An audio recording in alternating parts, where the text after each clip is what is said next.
Overpopulation.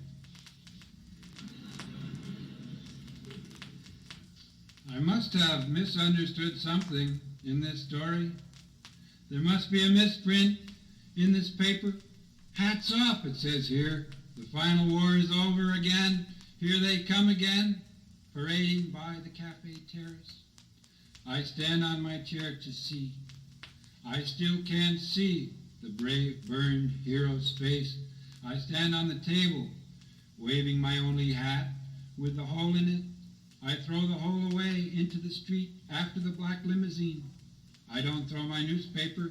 I sit down with my paper, which has the explanation of everything, except there's a hole in it, something missing in the story where the hole is, or I must have misunderstood something.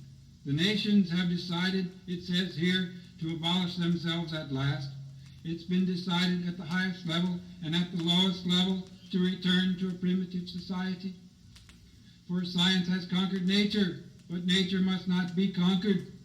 So science must be abolished, and machines must go after all their turning and turning.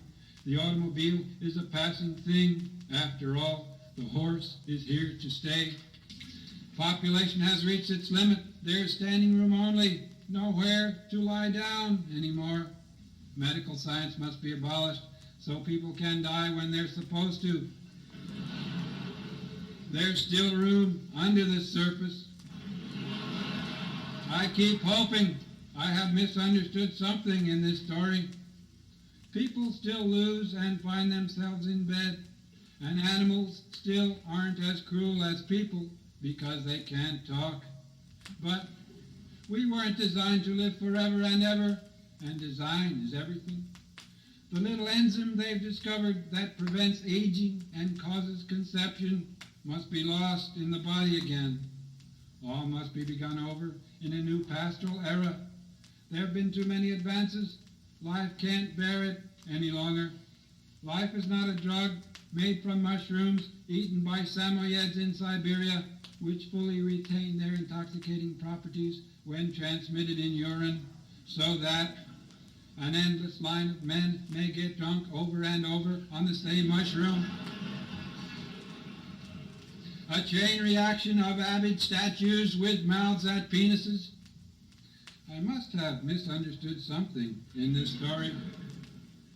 Life is intoxicating, but can't go on and on, putting on more and more complicated clothes, hats, girdles, garter belts, uplift bras, lifting higher and higher, until they fly away, and breasts fall after all. We've got to get naked again, it says here, though fornication's still illegal in certain states. I must have misunderstood something in this story. The world's no Claymobile, and there must be an end to all this rotation around the goofball sun. The sun, in its sick transit, barely clears the rooftops now, bumps over a Mobile gas Pegasus, and sinks behind my paper with its hole, in which I keep hoping I've misunderstood something, for death is not the answer to our problem. There must be some mistake. There is. The editorials say we must do something, and we cannot do anything, for something's missing where the hole is. Sitting on the terrace of this fancy coffee house on the left side of the world, where I must have misunderstood something, as a purple blonde sweeps by and one too high tit pops out and falls in my plate. I return it to her without looking too embarrassed, which she takes as a good sign. She sits down and gives me the other, wrapped in silk.